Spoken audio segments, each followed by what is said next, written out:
BSc part second chemistry की online classes में आप सभी का स्वागत है। पिछले वीडियो में हमने पढ़ा था फिनोल की अम्लीयता पर प्रतिस्थापियों का प्रभाव और उसमें प्रतिस्थापी में हमने पढ़ा था प्लस आई प्रभाव, माइनस आई प्रभाव तथा प्लस एम प्रभाव। आज हम पढ़ने जा रहे हैं फिनोल से कोई माइनस एम प्रभाव वाला समूह जुड़ा हो तो उसकी अम्लीयता पर प्रभाव। माइनस एम का मतलब यदि कोई नाइट्रो ग्रुप, NO2 ग्रुप या फिर कोई एल्डिहाइड ग्रुप जैसे समूह जुड़े हो या ग्रुप जुड़े हो तो वो माइनस एम प्रभाव दर्शाते हैं। और माइनस एम प्रभाव मैंने आपको बताया था कि यदि फिनोल से कोई माइनस एम प्रभाव वाला समूह जुड़ा हो, जैसे माइनस एम प्रभाव का नाइट्रो ग्रुप जोड़ दिया तो नाइट्रो ग्रुप में ऑक्सीजन इलेक्ट्रॉन को विड्रॉ करेगा और ऑक्सीजन इलेक्ट्रॉन को विड्रॉ करेगा तो ये बेंजीन वैलेंस इलेक्ट्रॉन को विड्रॉ करेगा और बेंजीन वैलेंस इलेक्ट्रॉन को विड्रॉ करेगा तो ये ऑक्सीजन के लोन पेयर से इलेक्ट्रॉन विड्रॉ करेगा और यहाँ से प्रोटॉन आसानी से मुक्त हो जाएगा। और प्रोटॉन आसानी से मुक्त हो जाएगा तो इसकी अम्लीयता का मान बढ़ जाएगा। बट इसके ऑर्थो, पैरा और मेटा स्थितियों में सबसे ज्यादा जो अम्लीयता का प्रभाव होता है वो किसमें होता है वो देखेंगे। एक तो जैसे मैंने लिख दिया यहाँ पर ऑर्थो पैरा नाइट्रोफिनोल, ये लिख दिया पैरा नाइट्रोफिनोल, यहाँ लिख देते हैं पैरा नाइट्रोफिनोल। क्या नाम इसका? Para nitrophenol. दूसरा मैंने लिख दिया यहाँ पर OH और NO2, इसको बोलेंगे ऑर्थो नाइट्रोफिनोल। और तीसरा मैंने लिख दिया OH और NO2, Meta nitrophenol, Meta nitrophenol. समझ लो स्टूडेंट्स, पहला मैंने क्या लिखा पैरा नाइट्रोफिनोल, दूसरा मैंने ऑर्थो नाइट्रोफिनोल और तीसरा मैंने मेटा नाइट्रोफिनोल। तो सबसे ज्यादा अम्लीयता का मान पैरा नाइट्रोफिनोल में होगा, फिर किस में होगा? ऑर्थो नाइट्रो में, और सबसे कम किस में होगा? मेटा नाइट्रोफिनोल में। इसका कारण देखो, ये रिजोनेटिंग स्ट्रक्चर है, उसकी रिजोनेटिंग स्ट्रक्चर का मान ज्यादा होगा तो ये क्या बनाएंगे? ज्यादा अनुनादी संरचना बनाएंगे और जिससे इसकी अम्लीयता का मान ज्यादा हो। दूसरा कारण, एक इसमें देखो नाइट्रो समूह हाइड्रोजन के साथ जुड़ के इसमें अंत अणु का हाइड्रोजन बॉन्ड बना लेता है, जिससे एक चक्रीय स्ट्रक्चर बन जाती है और चक्रीय स्ट्रक्चर बनने की वजह से आसानी से प्रोटॉन को मुक्त नहीं करेगा और प्रोटॉन को मुक्त नहीं करेगा तो अम्लीयता का मान सबसे कम हो जाएगा। अब देखो, इसमें हाइड्रोजन बॉन्ड बनेगा वो ऑर्थो और मेटा की तुलना में कम बनेगा तो आसानी से प्रोटॉन मुक्त हो जाएगा, इसलिए सबसे ज्यादा अम्लीयता किसकी है? पैरा की, फिर किसकी है? ऑर्थो की, और फिर किसकी है? मेटा की, और फिर किसकी है? फिनोल की। तो मैं यहां पर लिख देता हूं नाइट्रोफिनोल में अम्लीयता का घटता क्रम, यहां लिख देता हूं नाइट्रोफिनोल में अम्लीयता का घटता क्रम, अम्लीयता का घटता क्रम। तो सबसे पहले लिख देता हूं पैरा नाइट्रोफिनोल, ये लिख दिया, अभी सभी को दिखाई दे रहा है। यहां लिख दिया पैरा नाइट्रोफिनोल, फिर किसका? Ortho nitrophenol. दूसरा मैंने किसका लिख दिया? Ortho nitrophenol. और तीसरा मैंने किसको लिख दिया? Meta nitrophenol. किसका लिख दिया? मेटा नाइट्रोफिनोल, यहां लिख दिया मेटा नाइट्रोफिनोल। और चौथा क्या लिख दिया? Only phenol. समझ गए? ये लिख दिया मैंने ओनली फिनोल। तो सबसे ज्यादा किसमें होगा? ऑर्थो में, पैरा में, फिर किसमें होगा? ऑर्थो में, फिर किसमें होगा? मेटा में, और फिर किसमें होगा? फिनोल में। यहां लिख सकते हैं पैरा नाइट्रोफिनोल, आगे ऑर्थो नाइट्रोफिनोल, और फिर मेटा नाइट्रोफिनोल, और फिर फिनोल। समझ रहे हो? अम्लीयता का घटता क्रम। इसका कारण ये, इसमें हाइड्रोजन बॉन्ड पाया जाता है और हाइड्रोजन बॉन्ड की वजह से आसानी से प्रोटॉन को मुक्त नहीं करेगा और मुक्त नहीं करेगा तो अम्लीयता का मान कम हो जाएगा। इसमें हाइड्रोजन बॉन्ड इसकी तुलना में कम हो जाता है और सबसे कम इसमें हो जाता है, ठीक है, इसलिए सबसे ज्यादा अम्लीयता मिलेगी इसमें। नेक्स्ट अगला देखो भाई, त्रिविम प्रभाव। त्रिविम प्रभाव यहां पर हेडिंग डालेंगे त्रिविम प्रभाव।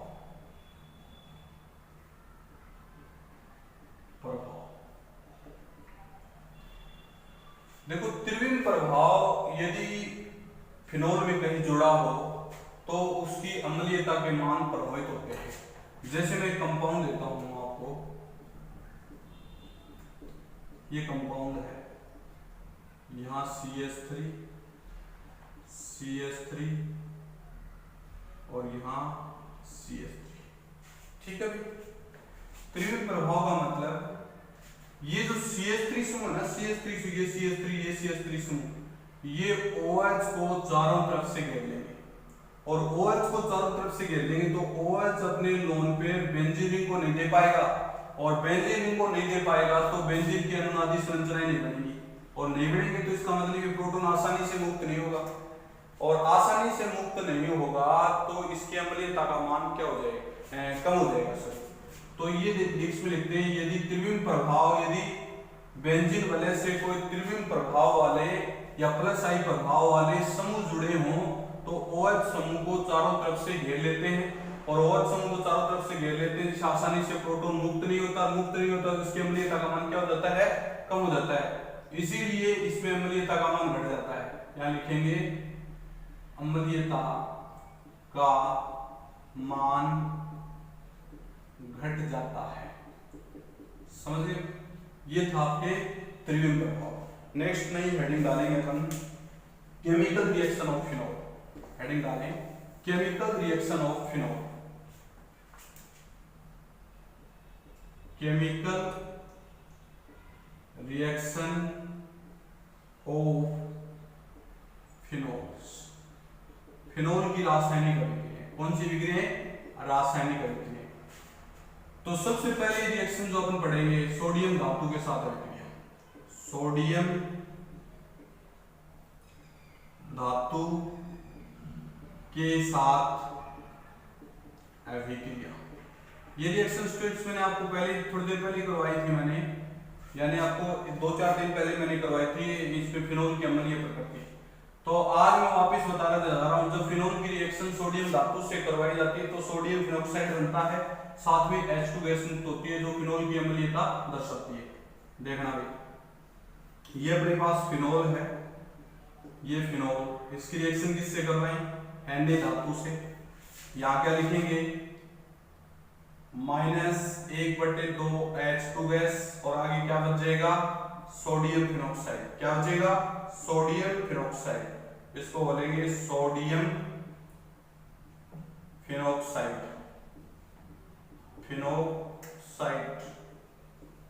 समझ गए, और ये फिनोल की अम्लीय प्रकृति दर्शाते हैं।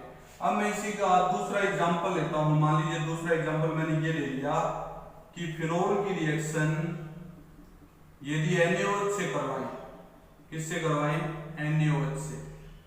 NaOH कैसे टूटेगा भाई, Na पॉजिटिव OH नेगेटिव, तो अपने पास देखो क्या बनेगा, यहां लिखेंगे सोडियम फिनोक्साइड, वो सेम इसी प्रकार से सोडियम फिनोक्साइड, और साथ में H2O, क्या बनेगा, H2, sodium phenoxide plus H2।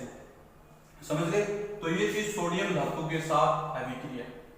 अगली रिएक्शन लिखिए, एल्किलीकरण ओब्लिक ईथरीकरण। एल्किलीकरण ओब्लिक ईथरीकरण, हेडिंग डालें एल्किलीकरण ओब्लिक ईथरीकरण।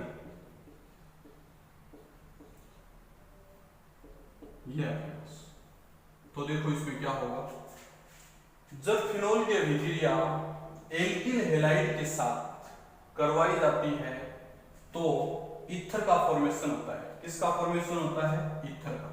तो यहां देखते हैं भाई, ये फिनोल है, और फिनोल की रिएक्शन यदि अपन एल्किल हैलाइड से करवाएं XR, तो अपने पास क्या बनेगा भाई, ये देखो कंपाउंड ऑक्सीजन, ऑक्सीजन के साथ R+HX, इसको अपन बोलते हैं ईथर। क्या बोलते हैं, ईथर। समझ गए।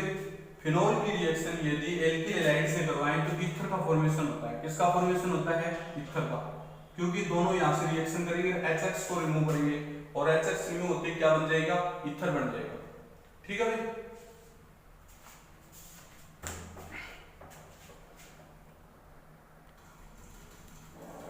अब अगली रिएक्शन देखो स्टूडेंट्स, एल्किलीकरण के बाद अपन लिखेंगे PCl5 के साथ अभिक्रिया, PCl5 के साथ अभिक्रिया। तो यहां लिखेंगे रिएक्शन विद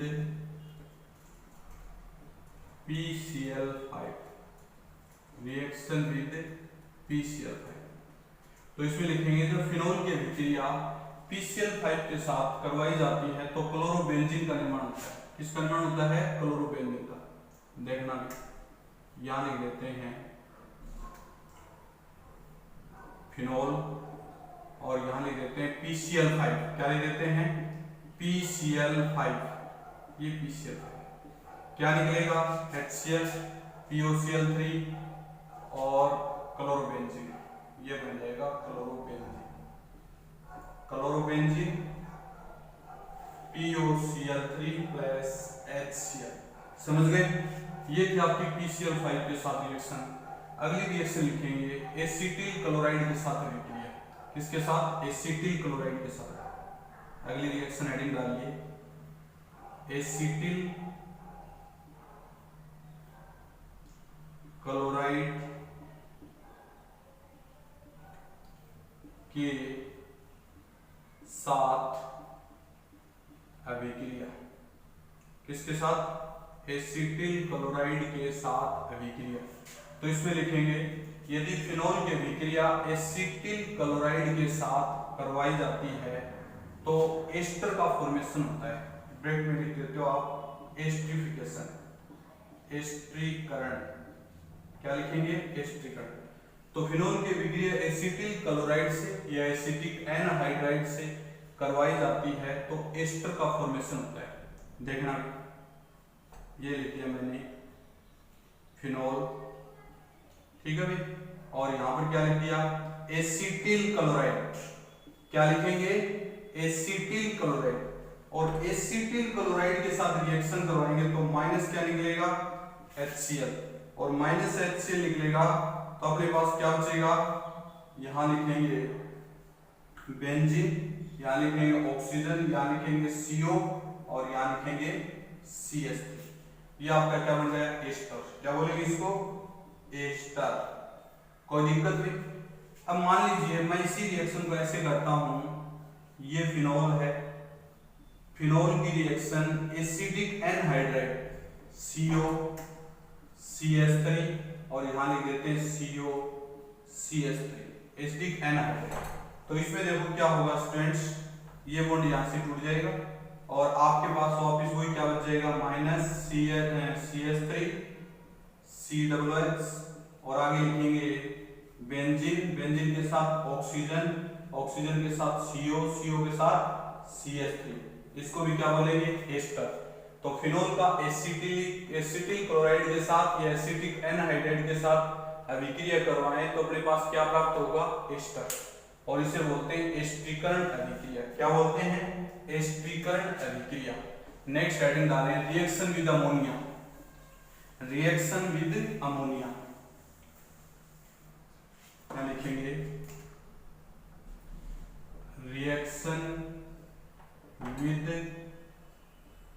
अमोनिया, अमोनिया के साथ अभिक्रिया। क्या लिखेंगे, अमोनिया के साथ अभिक्रिया।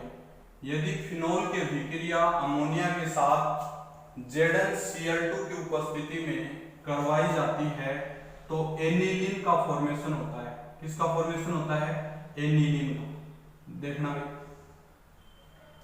ये अपने पास फिनोल है, यहां लिख देते हैं NH3 और यहां लिख देते हैं ZnCl2, जिंक क्लोराइड। ZnCl2 लिखेंगे या फिर CuCl2 लिख सकते हैं, CuCl2। और तो इसका प्रोडक्ट क्या बनेगा, एनिलीन। क्या बनेगा, एनिलीन, NH2 प्लस H2O, ये आपका प्रोडक्ट बनेगा। अब इसकी मैकेनिज्म देखेंगे, क्या देखेंगे, मैकेनिज्म। देखो इसकी मैकेनिज्म ये कहती है कि NH3 प्लस ZnCl2 दोनों रिएक्शन करेंगे। NH3 प्लस ZnCl2 दोनों रिएक्शन करेंगे और क्या बनाएंगे, NH3 पॉजिटिव, या फिर इसको ऐसे लिखते हैं NH2 नेगेटिव, और यहां लिखेंगे ZnCl2 प्लस H पॉजिटिव, यानी H पॉजिटिव रिमूव हो गया, क्या मुक्त होगा, H पॉजिटिव। अब H पॉजिटिव जो बना है वो फिनोल के साथ रिएक्शन करेगा। किसके साथ रिएक्शन करेगा, फिनोल के साथ। ये फिनोल है और यहां लिख देते हैं H पॉजिटिव। H पॉजिटिव इसके लोन पेयर से जुड़ेगा भाई, और लोन पेयर से जुड़ेगा तो क्या बनाएगा, यहां पर ये बेंजीन, ऑक्सीजन और ये हाइड्रोजन और इसके ऊपर क्या देंगे, प्लस, तो ये ऑक्सोनियम आयन बन गया। ऑक्सोनियम आयन क्या होता है, एस्थाई। क्या होता है, एस्थाई। अब एस्थाई होगा तुरंत क्या करेगा, जल के अणु का निष्कासन करेगा, और यहां क्या बन जाएगा, बेंजीन और उसके साथ में positive ion plus H2, benzene धनायन बन गया। क्या बन गया, बेंजीन धनायन। अब बेंजीन धनायन जो बना है आपके पास, जो बेंजीन धनायन बना है, ये बेंजीन धनायन है, और इसकी रिएक्शन किससे करवाएं, इसकी रिएक्शन आप लोग ZnCl2 सॉरी यहां लिखेंगे NH2 नेगेटिव और ZnCl2, तो ये NH2 नेगेटिव किसके साथ जुड़ेगा, पॉजिटिव के साथ, तो आप लोग क्या लिखेंगे इसको, यहां पर NH2 और साथ में ZnCl2, ZnCl2 जैसा हमने लिया था वैसे वैसा बाहर निकल गया। ये आपके पास एनिलीन का फॉर्मेशन होता है। किसका फॉर्मेशन, एनिलीन।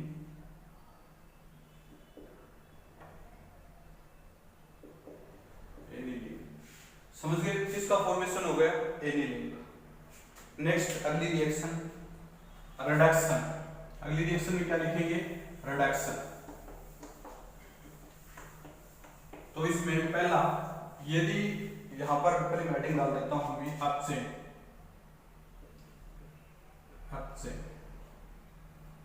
ठीक है।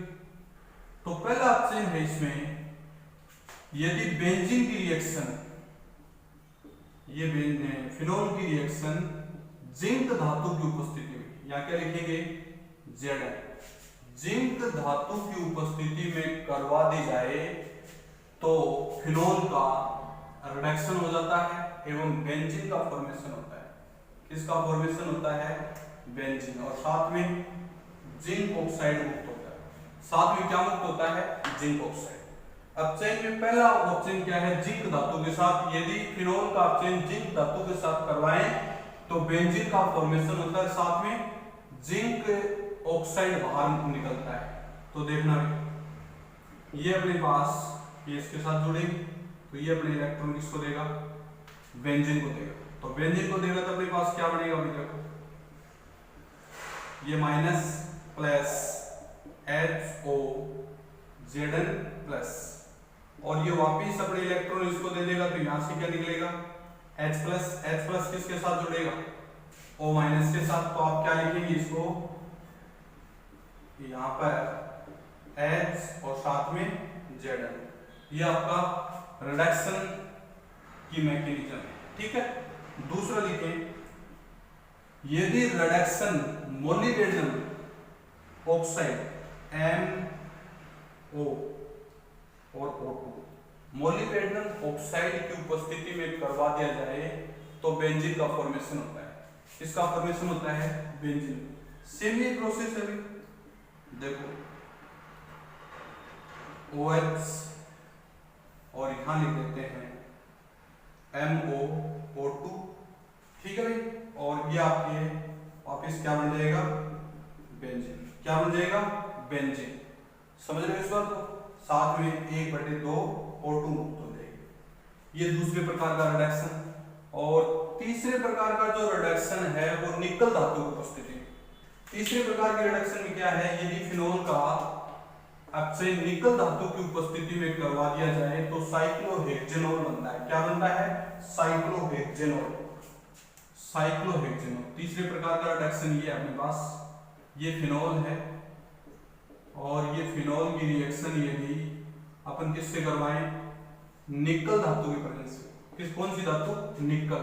और 150 से 200 डिग्री सेंटीग्रेड। कितने डिग्री? 150 से 200। और यहाँ क्या लिखेंगे? 3H2। क्या लिखेंगे? 3H2। तो आपके पास साइक्लोहेक्सेनॉल बन जाएगा। क्या बन जाएगा? साइक्लोहेक्सेनॉल। साइक्लोहेक्सेनॉल।